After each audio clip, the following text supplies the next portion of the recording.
Good morning. Breathing. Um, Breathing is a nutrient to the body and it is very important, like the food and water. So, it is proven that restricted calories will increase the lifespan and it is healthy. And that's why we practice intermittent fasting and restrict our calories in amount and in time. But what about air? We take about twice or 3 times the amount of air we need. With our over-breathing, rapid breathing, and shallow breathing. And this is not healthy because oxygen will increase the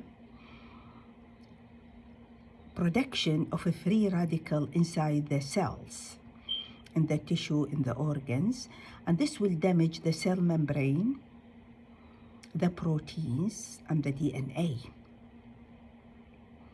So, what is the amount of air? We all know we should have a high quality air, okay? But what is the quantity of air which we have to breathe?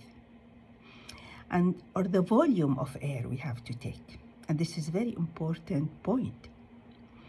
So, we find that the people who live in the high altitude, they are healthier. Why? Because the oxygen saturation is less in the high altitude, and the body adapt to extract oxygen and carry oxygen from the lung to the tissue, to the organ, to the cells in a highly efficient way. And some of the athletes, they will train themselves in the high altitude in the mountain, so that when they come back to the sea level where most of us are living, they perform well.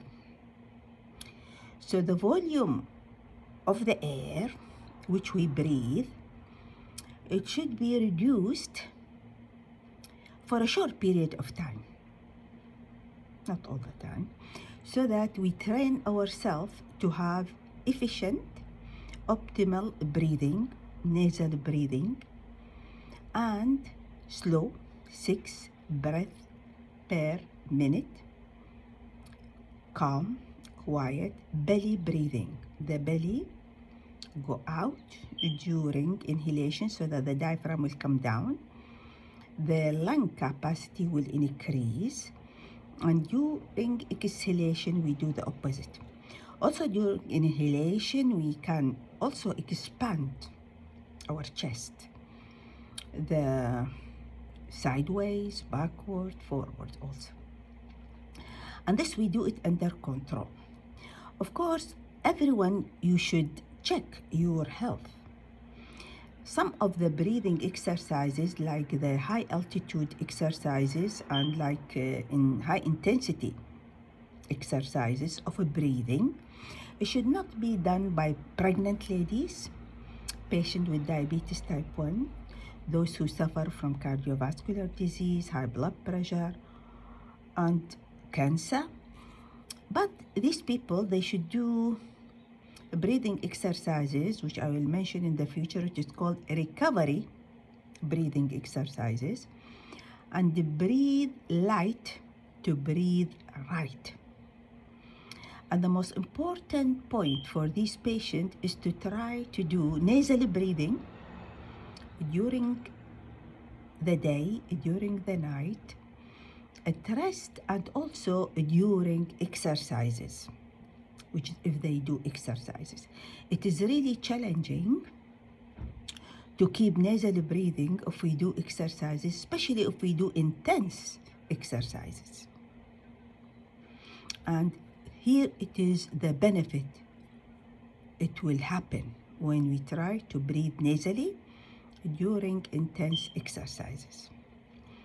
We have to pay attention to the breathing, and I have a personal experience with that when I developed irregular pulse rate in 1990 because of the stress on the Gulf War, which was engulfing the Middle East and Iraq, my own country. So I developed irregular pulse, but I treated it with breathing exercises. And in Germany, they call it breathing gymnastic, by correcting my posture. I wish you subscribe to my channel and make sure that your number will be added, because now I don't know what's wrong with the channel. Even if you subscribe, it is not added up, to spread knowledge and information. And thank you and goodbye.